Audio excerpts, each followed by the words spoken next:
for free before they officially joined Border Town, and this promise still stood. He reiterated this in front of all the refugees. Upon hearing this, the refugees loudly praised Roland's kindness and shouted, "Long live the prince!" But, as a brawl had occurred, Roland ordered the personal guards to bring all the people involved to the castle. He wanted to personally adjudicate this incident. The official's face suddenly turned pale. Roland then looked at him, asking about the charged porridge and what was really going on. Back in the castle hall, Roland took his seat at the head and looked down at the two men. After everyone had a chance to tell their side of the story, he finally knew what had happened. The official, a man named Koya, resented being stripped of his knighthood and was annoyed by the tedious paperwork of the city hall. His frustration had vented towards the refugees. He took the opportunity of distributing porridge to deliberately charge the refugees and stir up trouble between the two groups. In fact, Koya had been charging for porridge for several days already. Because of his conspicuous city hall uniform, most refugees stayed silent out of fear of reprisal from an official, which only emboldened him. It wasn't until today that someone stood up to protest. Upon understanding the situation, Roland let out a sigh. He hadn't expected corruption and stagnation to have started this early. Roland called Barav to his side and asked in a low voice how such a situation would typically be handled by a lord. Barav responded that if the offender was a noble, he could escape any punishment by handing over a few gold royals. The crime of a commoner attacking a noble could range from amputation to flogging. However, Koya was no longer a noble.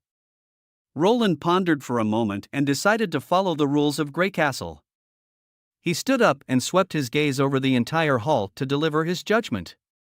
Koya, for neglect of duty and extortion of refugees, was stripped of all his duties in the city hall from this day forth, sentenced to 10 years of labor in the mines, and fined 3 times the amount of his extortionate income.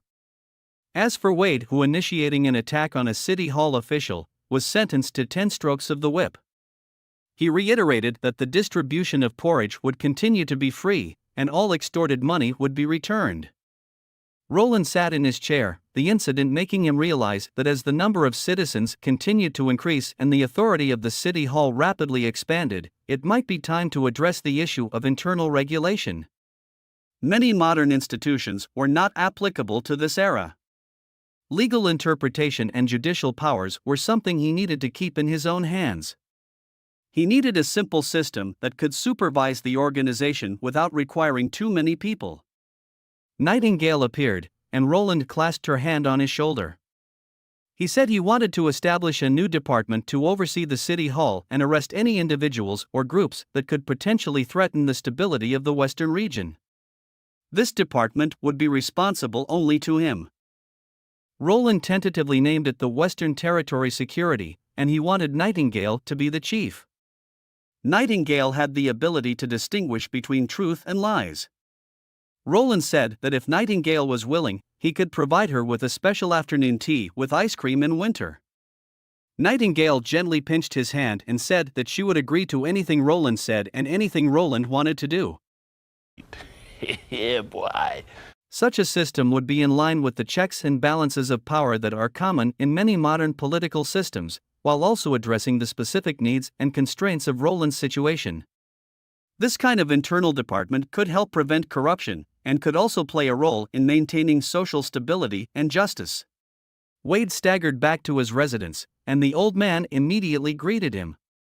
Seeing the wounds on Wade's back, the old man urgently asked him to lie down.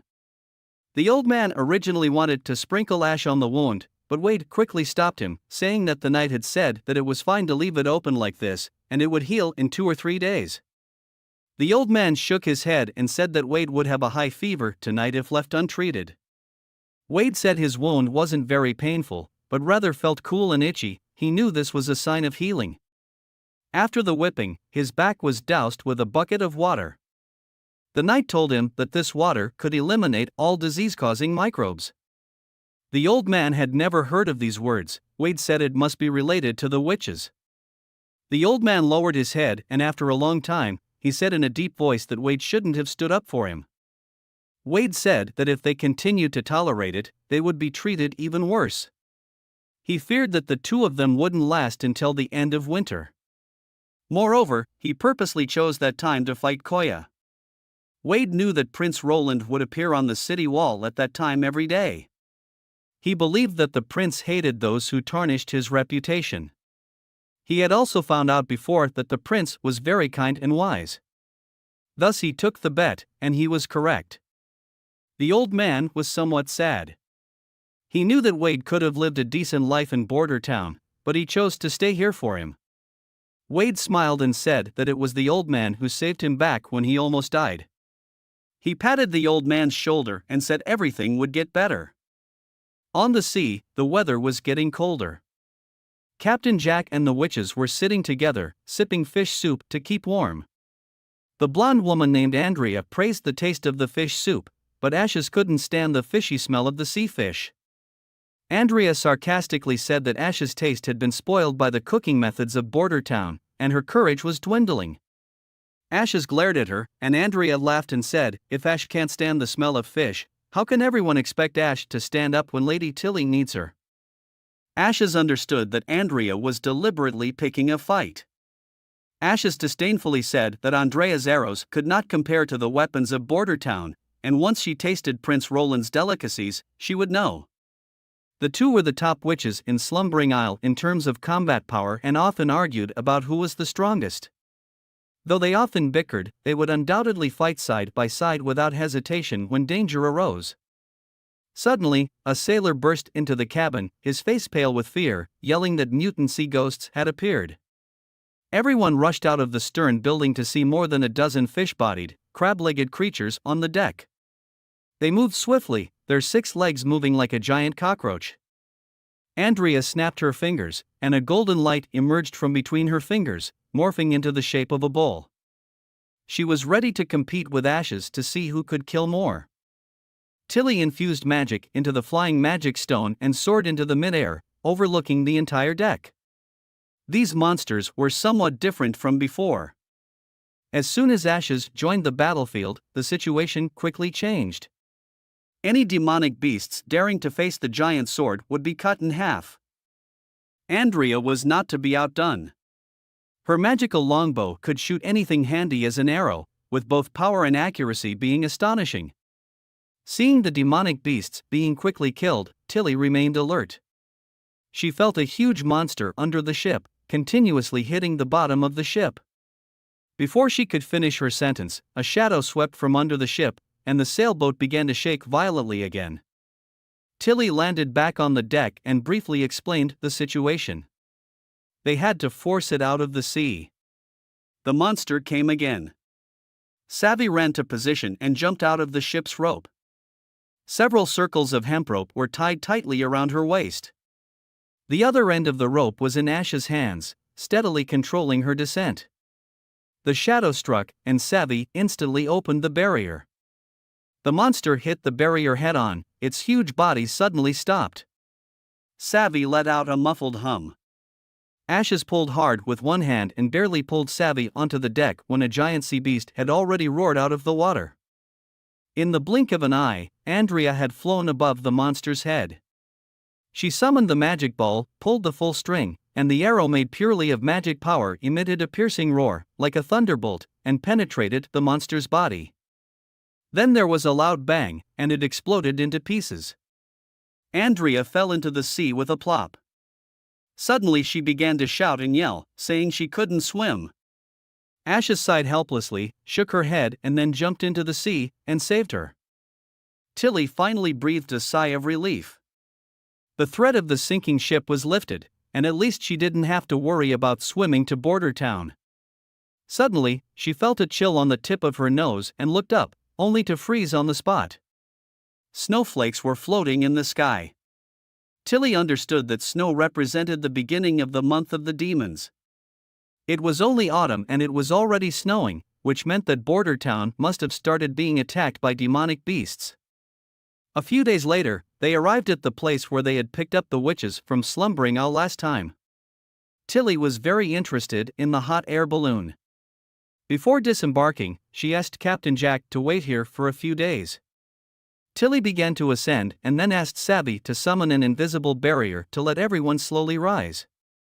Before long, they crossed over the mountaintop. Then, under Ash's guidance, it took them half a day to finally arrive at Border Town. The first thing that caught Tilly's eye was a uniquely shaped steel bridge. Ashes thought it was a waste of materials, as a pontoon bridge would solve the transportation issue. Andrea elegantly wagged her finger and said that it had its value. Once the town expanded, a pontoon bridge would obstruct river transportation. Tilly didn't care about their routine dispute but set her eyes on the other side of the river. After crossing the steel bridge, immediately 2 guards came over and asked what they were doing. One of the guards looked at them carefully and asked if they were witches. This question caught Tilly off guard.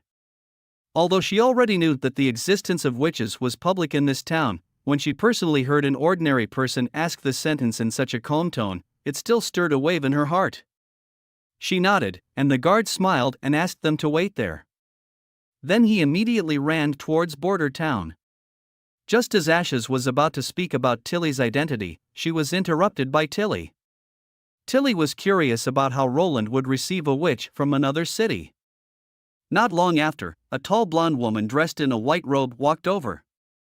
It was Nightingale, and Ashes greeted briefly, and Tilly could feel the sharp aura emanating from Nightingale. Without a doubt, this woman was a combat witch, and an incredibly powerful one. Nightingale looked at Ashes first and then swept her gaze over everyone. When her eyes landed on Tilly, she suddenly paused. The sharp feeling disappeared in an instant, replaced by warmth like water. She gently introduced herself first, recognizing Tilly as Roland's sister at first glance. Under Nightingale's guidance, they entered the castle. Sylvie was the first one to come over. She told them that the prince had already sent someone to notify the others. A voice that sounded familiar, yet strangely foreign, echoed from behind Sylvie. Tilly raised her head. A young man was smiling at her. His appearance had not changed much from her memories, but his smile and demeanor were completely different from before. "Welcome to Border Town, my dear sister," he said. Tilly's thoughts surged in her heart. She had many questions bubbling at the edge of her lips, yet her face remained calm.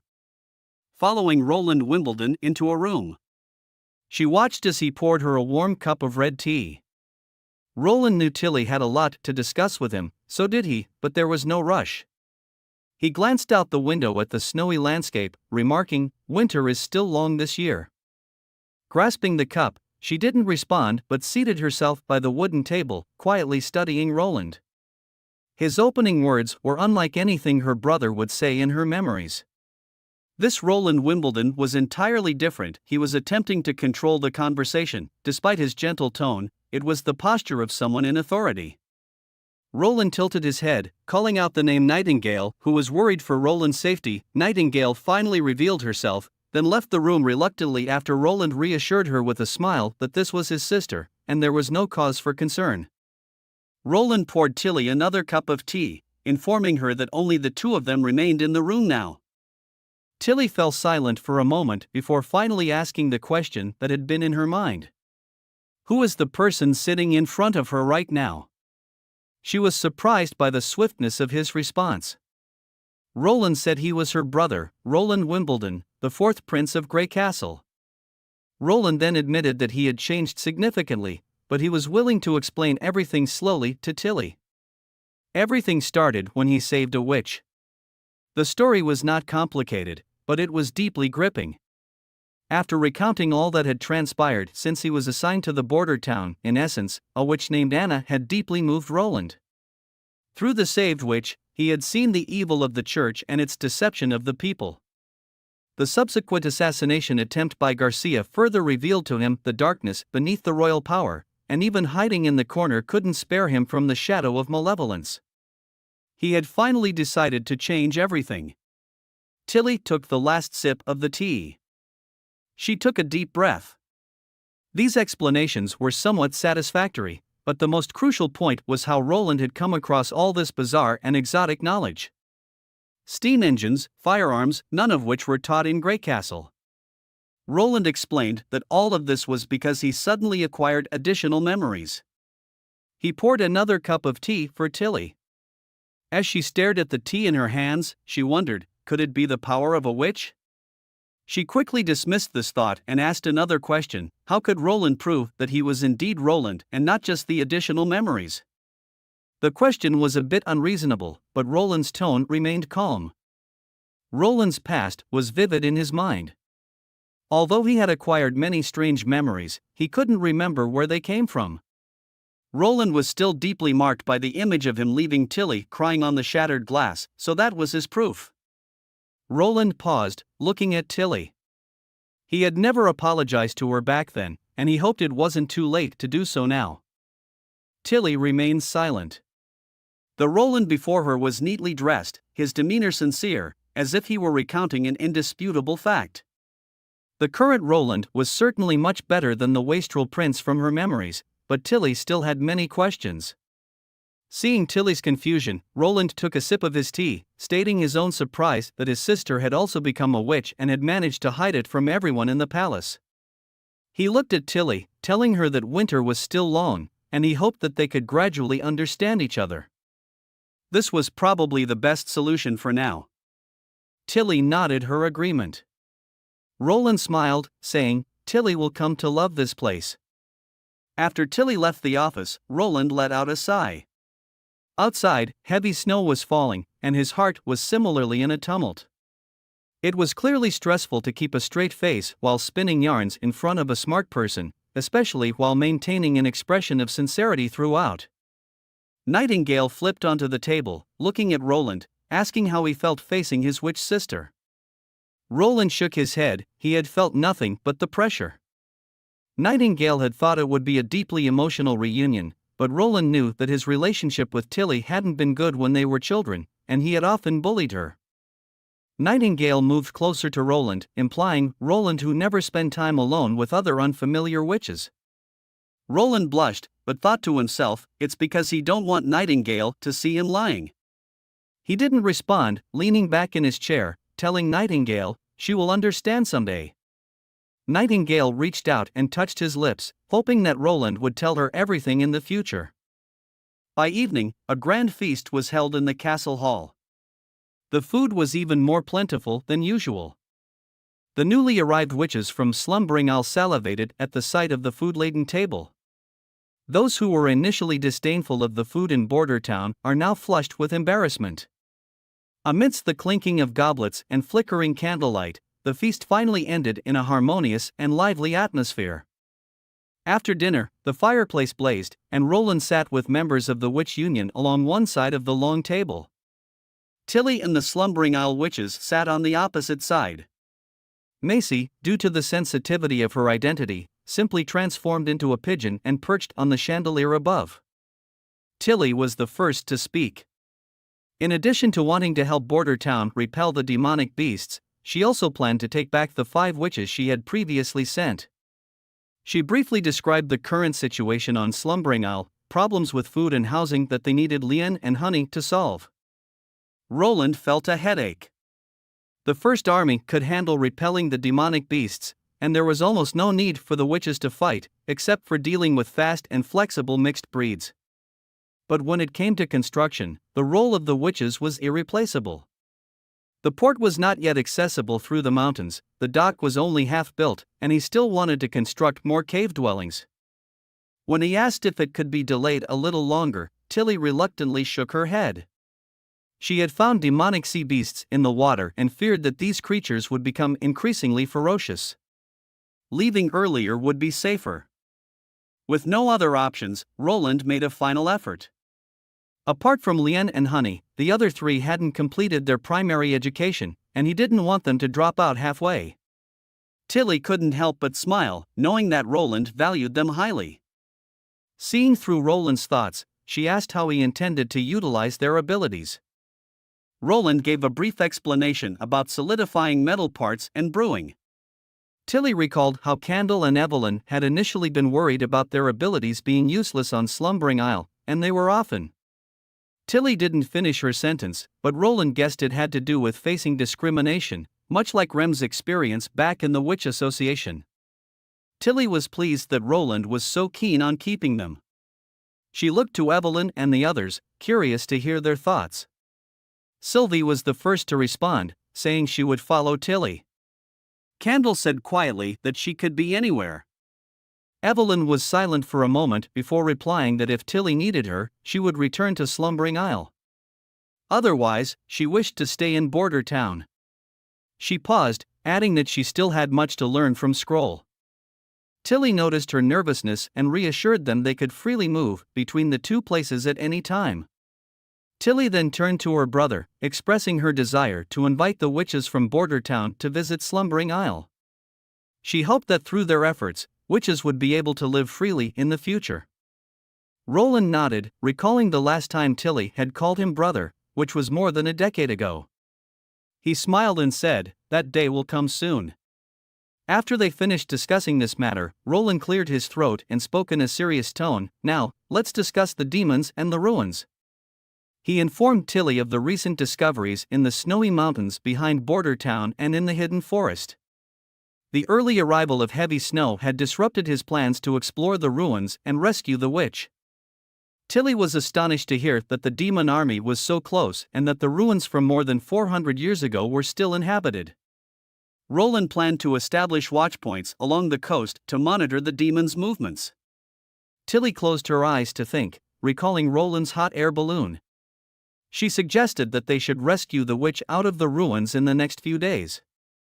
Roland replied that the balloon could only carry 10 people, and the larger one could only carry up to 15. Either way, it was impossible to include the soldiers of the First Army. If they encountered demons, the witches might get hurt, and coupled with the demonic beasts in the mountains, he thought it was too dangerous. Tilly mentioned that they now had Savvy, whose invisible barrier could protect against spears, while Ash could greatly enhance their combat power. Roland hesitated.